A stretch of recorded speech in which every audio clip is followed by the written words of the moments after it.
और क्या करो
कहोगी मैं उन्हीं के साथ में ये तुम्हारा विवाह करूंगा। सावित्री ने जब ये बात सुनी बोली कोई बात नहीं पिताजी, ठीक है आपकी आज्ञानुसारी कार्य में करने के लिए जा रही हूँ। आज इधर में महाराज अश्वपति ने रथ को सजाया है और जो सावित्री है ना अपने सखियों के समेत रथ पे सवार होकर के साथ में पंडित जी भी है चले हैं भैया। और जब चले हैं तो बड़ी ही खुशी है, बड़ा ही आनंद आ रहा है। नगर के लोग बड़ा ही प्रसन्न हैं, बड़ी खुशी मना रहे हैं भैया। कैसे कि चली गई लली डगरिया में भैया खुद भय लोग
कैसे समस्त नगरवासी और सखियों के समेत जा रही है सावित्री।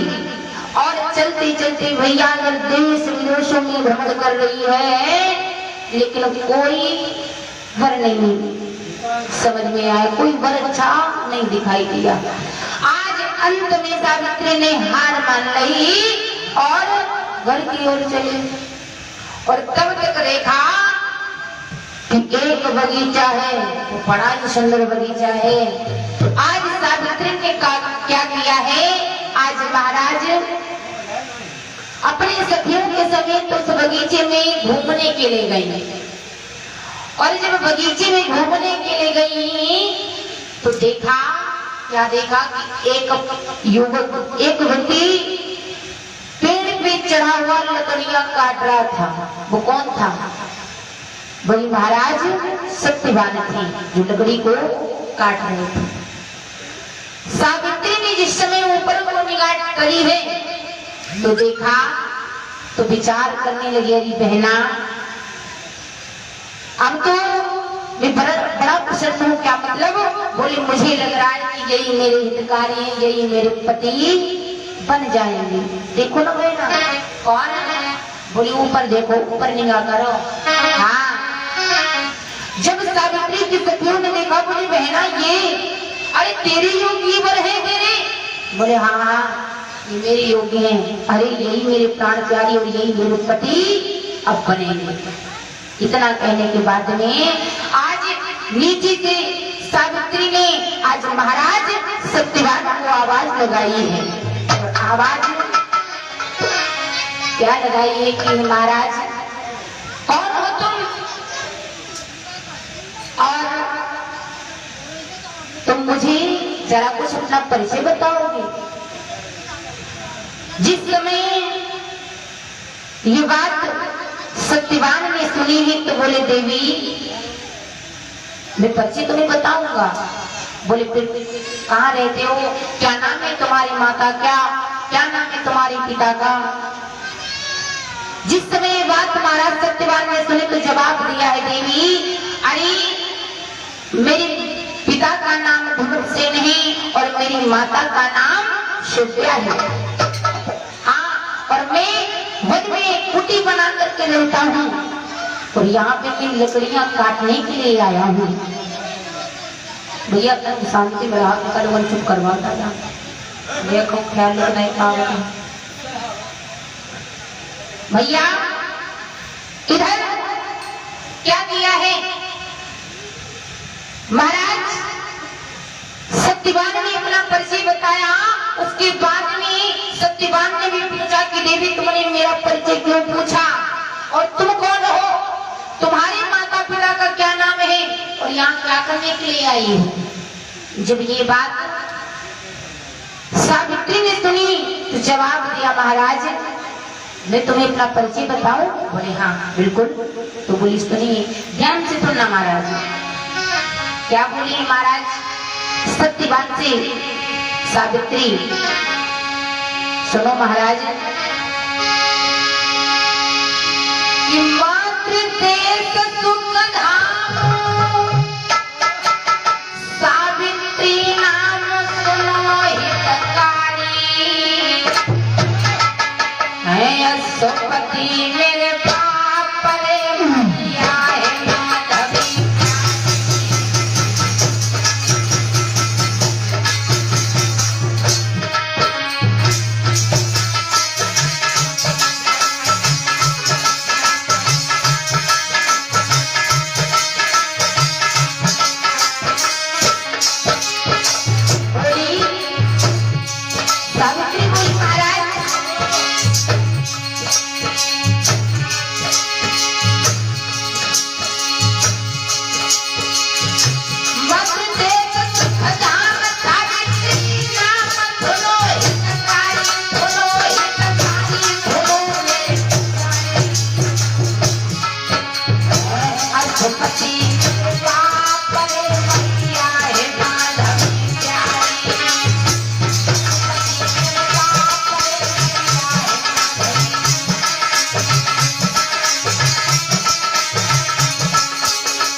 मध्य देश की रहने वाली हूँ, मेरा नाम सावित्री है और मेरे पिता का नाम अष्टपति है और मेरी माता का नाम माधवी है।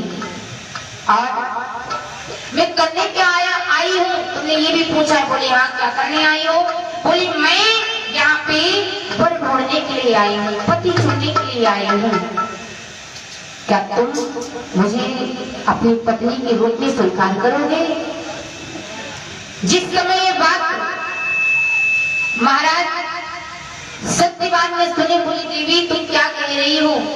अरे हम जैसे दिन पर तुम ऐसी बातें कर रही हो, मुझे लग रहा है कि तुम मेरा मजाक बना रही हूँ, मजाक उड़ाने के लिए आई हूँ। आज सावित्री बोली नहीं, अरे महाराज आप ऐसा मत कहिए, ये शब्द आपके मुंह से शोभा नहीं दे रहा है। अरे मुझे ऐसा वैसा मत समझना, क्योंकि मैंने वास्तविक में जब से तुम्हें देखा है तब से मेरा दिल तुम पे आ गया है। और हकीकत अगर तुम मुझसे पूछो तो मैं तुम्हें अपना पति के रूप में चुन लिया है। महाराज जिस समय सत्यवान ने बात सुनी, बोले देवी ऐसा नहीं हो सकता। बोले क्यों? बोले क्योंकि तुम एक राजा की बिटिया हो और मैं तो एक वनवासी हूँ, वन में अपना जीवन व्यतीत कर रहा हूँ अपने माता पिता के साथ में। भला मैं तुम्हारे योग्य कैसे बन सकता हूँ? और तुम तो राजकुमारी हो, तुम्हारा विवाह तो किसी राजकुमार के साथ नहीं होना चाहिए। और क्या बोले सत्यवान, सुनो देवी कि हम तो ठहरे वनवासी और ब्याह क्या रचाएं, हम तो ठहरे वनवासी ब्याह क्या रचाएं।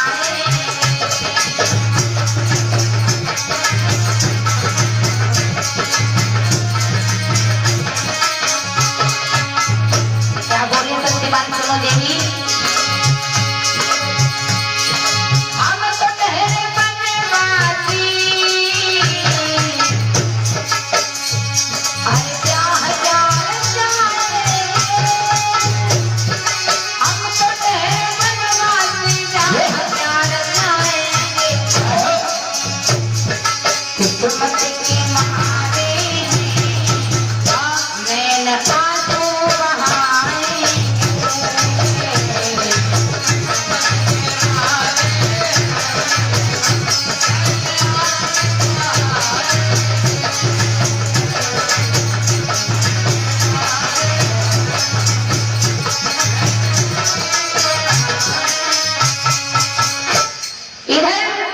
महाराज सत्यवान ने कहा कि देवी भला मैं कहा, तुम कहा है तुम तो राजकुमारी हो, भला मैं तुम्हारी योग कैसे कर सकता हूँ?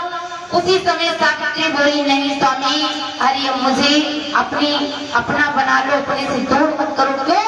क्योंकि मैंने अपने हृदय में मन में तुम्हें अपने पति के रूप में स्वीकार कर लिया है। और मन एक ही होता है, ज्यादा नहीं कि मैं, अरे मेरी बात मान जाओ स्वामी, तुम मुझे अपना बना लो, मैं तुम्हारी पैया पड़ रही हूँ। सत्यवान बोले देवी ऐसी बातें मत करो, अरे तुम एक राजकुमारी हो, उस वन में रहोगी, तुम्हें दर दर की ठोकरी खानी पड़ेंगी और भला ही तुम कैसे सहन कर पाओगी? समझ में नहीं आता है। जिस समय सावित्री ने बात करी, बोली स्वामी तुम मुझे अपना बना करके तो देखो, तुम जो कहोगे मैं वैसा ही करूंगी, तुम्हारी आज्ञा का उल्लंघन नहीं कर सकती। अरे तुम मुझे जिस हालत में रखोगे मैं वैसे ले लूंगी। और क्या बोली है, मैं शरण पड़ी हूँ, आई रे नई बार किसी के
मुझ पे कोई भी संकट आन पड़े तो मुझे अपना बना करके देखो, मैं सब कुछ सहन कर लूंगी, क्योंकि ये दुख सुख जो है ना, ये तो सब विधाता के परमपिता परमेश्वर का दिया हुआ है।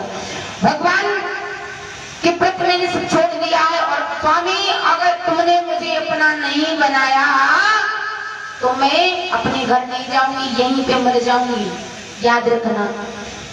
सत्यवान समझ गए। अब क्या करूं? बोली कोई बात नहीं देवी, अगर ऐसी बात है तो चलो मैं अपने माता और पिता से तुम्हें मिलवाता हूं। भैया जिस समय माता पिता का नाम सुनाए, सावित्री बोली चलिए स्वामी चल रही हूं। सत्यवान सावित्री को लेकर के अपनी मैया वो पिता के पास में आए हैं। और जब माता ने देखा है तो जवाब दिया है मैया शिवजानी की बिटिया कौन हो तुम? तो जवाब दिया है माँ, अरे मैं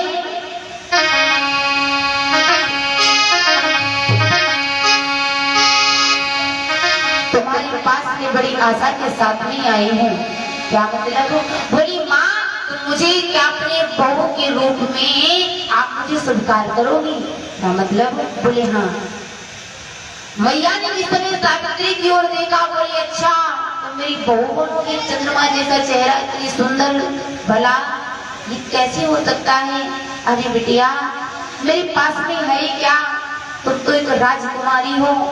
और ऐसी बात नहीं बिटिया, मैया भी जवाब देने लगी कि मैं भी एक दिन रानी थी और मेरे पति राजा थे, लेकिन सब होने की बात है मेरे पति अंधे हो गए।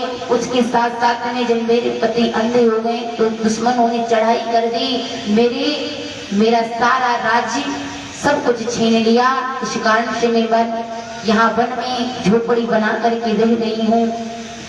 तो मैया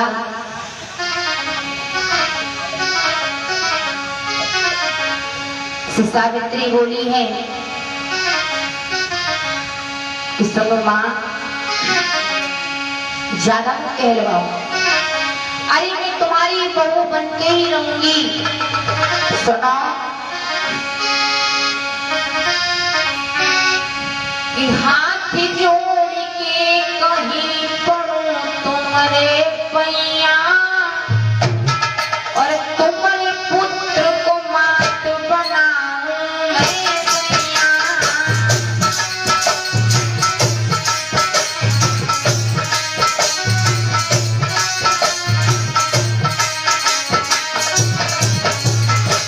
सावित्री बोली माँ, अरे बड़ी आशा है तुम अपने मोटे नाई नहीं करोगी, मुझे अवश्य अपनी बहू के रूप में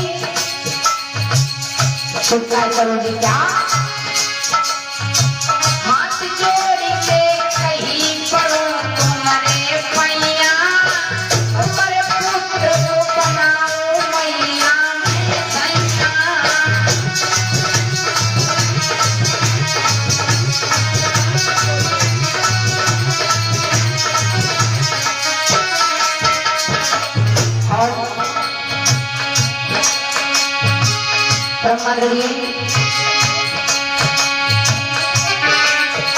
कमलेश कुमार दादा की ओर से भगवान के शरण में 500 मुद्राएं दान हुई जीवन मंडल में।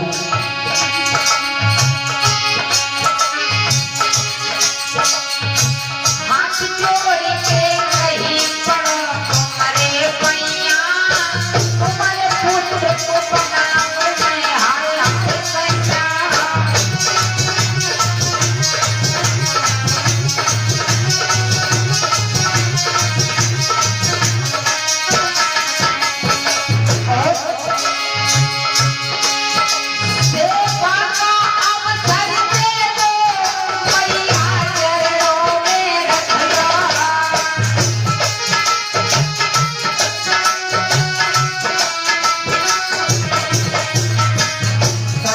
निवेदन कर रही है माँ, अरे एक बार मुझे अपनाओ। सेवा का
बंधन से खूब सेवा करूंगी और कभी तुम्हारे प्रति मेरे प्रति तुम दुखी नहीं रहोगी मेरी। इसलिए मेरी विनती है, मैं तुम्हारे पैया पड़ रही हूँ माँ, मेरी विनती सुन लो।